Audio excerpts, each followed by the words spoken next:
A butter merchant and a shop owner were discussing business when they realised they were not alone. They stopped talking and turned to face the person who just entered the shop. They could not contain their surprise when they saw a young woman standing in the doorway covered in blood.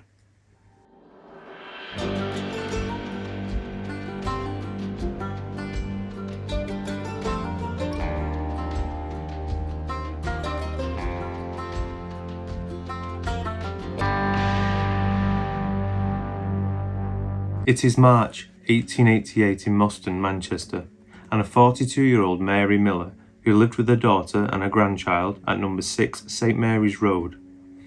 Mary was still married but had been living separated from her husband for 9 years due to his abusive behaviour.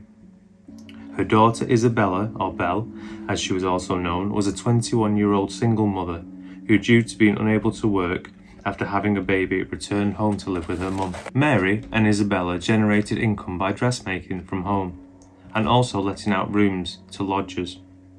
Another 2 young women who worked long hours in the local mill also lived with them in the house. Also living in the house was a 32-year-old wheelwright, Mr. Alfred Gell, who had been staying in the home for 3 months and had no job and had not paid any rent or showed no interest in doing so.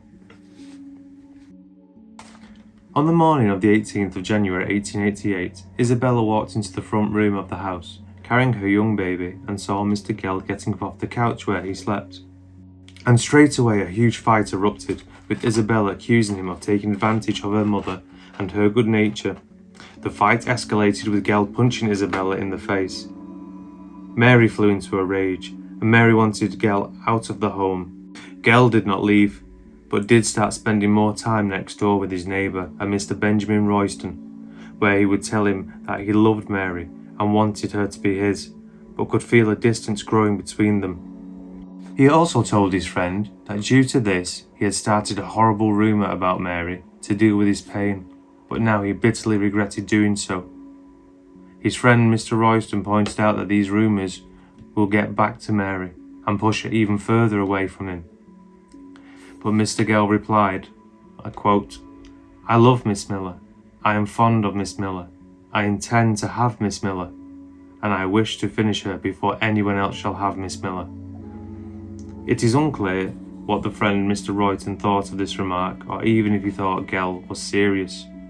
However, he mentioned later on to authorities that Gell was sober when making this remark. On the 29th of February, Mary went to visit her neighbour, Mr. Royston. But as she walked in, Gell jumped from the sofa and approached Mary. As he got closer, he said, "Good evening," and leaned forward, trying to kiss her. Mary pulled away, stepping back, pushing him away from her. She yelled at him, "Alfred Gell, I hate you, I hate you." She then turned to her neighbour and said, "Now, Mr. Royston, I will tell you something about him, and you will never speak to him any more after I tell you what he said about me." Gell's expression changed as he stepped forward towards Mary. In a low voice, he suggested to Mary that they go home. But sensing something wasn't right about Mr. Gell, she cried out, "I will stop where I can have protection. Mr. Royston will protect me." And at this, Gell snapped and grabbed Mary by the neck and dragged her struggling from the house. But by the time they reached the gate, Mr. Royston was upon them, and he wrestled with Mr. Gell and managed to loosen his grip, and Mary broke free, fleeing back into her neighbour's house. Royston followed her back inside and closed the door behind them. He locked it and helped Mary fix her hair and put her bonnet back on, after having it knocked off by Gell in the struggle. Mary then left her neighbour's house by the back door, running towards her own home. But Gell saw her and followed her in the house, forcing his way inside, where Mary fled upstairs and locked herself in her room. Gell then went over to the sofa, where he usually slept, and lay down. The next morning, Isabella came downstairs to light the fires and warm the house, unaware of what had happened the day before. She saw Gell being sick, but due to the history between the pair, she didn't feel any sympathy for the man. So when he turned to her and said he had found employment, so would be leaving the house for good, she was all too happy. At 7 a.m, Gell left the house, apparently forever.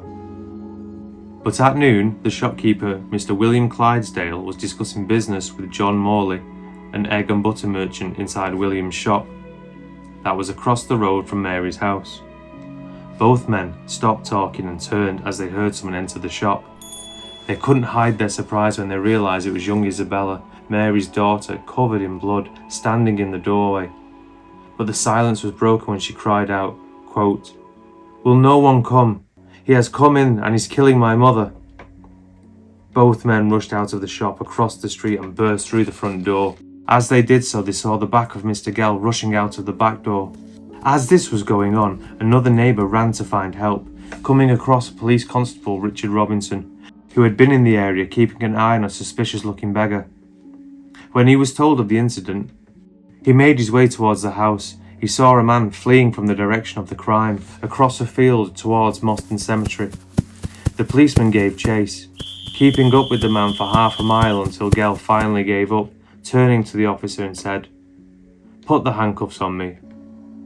Gell was taken to the local police station, where he would be charged for the murder, as he was still wearing the bloody clothes. While Police Constable Robinson was chasing Gell, the local surgeon of 770 Oldham Road, Newton Heath, a Mr. W.J. Pegg, was on the scene. Clydesdale and Morley found the unconscious Mary in the back garden and carried her inside to make her more comfortable, but sadly she would pass away moments later. The inquest on Mary's murder opened on Saturday 3rd of March at the Railway Hotel, Newton Heath, before Mr. P. Price, the district coroner, where the jury would walk a few feet to Mary's home, where they viewed her body, which was customary of the time. It was found Mr. Gell had come back unexpectedly while Isabella was tending to her baby. Gell launched a sickening attack on the young mother, hitting her about the head with an axe. He followed her as she fled to the front door, stopping only when he noticed Mary standing near the scullery. He lunged for her as she ran, only making it as far as the back door when Mr. Gell caught up with her. There was a horrific wound on the left side of her head, and multiple blows to the back which fractured her skull, causing massive injuries to the brain resulting in death. It was found Mary had been subjected to a prolonged, deliberate and vicious assault from behind. The axe, along with Mr. Gell's hat, was retrieved from the crime scene. When Isabella was well enough, she was released from the Royal Infirmary and spent every day at the trial, even testifying against her attacker, casting quite an image with the pale face and a head wrapped in cotton wool. Even though the evidence was stacked against him and that he had confessed to a police officer, he pleaded not guilty, claiming it was the fault of Isabella and he had acted in self-defence. The jury saw right through this, and Mr. Gell was sentenced to death. On the day of Mary's funeral, a large crowd assembled outside her house and walked the hearse to the railway station, where her coffin, by her family's wishes, was taken to Hope, near Castleton, for burial. On the 27th of May, Gell awoke at 7 a.m, had his last breakfast of buttered bread and tea, and received his last rites and confessions from Reverend John Draper, the prison chaplain. At 8 a.m, the hangman James Berry entered the condemned cell and led Gell up to the scaffold. As Berry made the final adjustments to the rope, standing on the drop, Gell noticed the members of the press watching, to whom he said in a loud, firm voice, "Isabella Miller, I hope you have had your revenge. Goodbye, and God bless you. I die an innocent man." The noose had been placed around his neck, and as the white cap was pulled over his head, he said, "The Lord have mercy on my soul. I am now about to leave this earth forever." The bolt was drawn, and Gell dropped to his death. Well, that will do it for today. But if you like this story and tales like this, don't forget to like and subscribe. I aim to do a story like this once every Wednesday.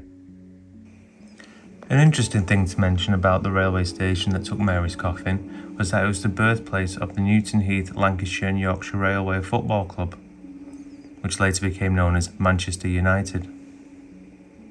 So until next time, see you then.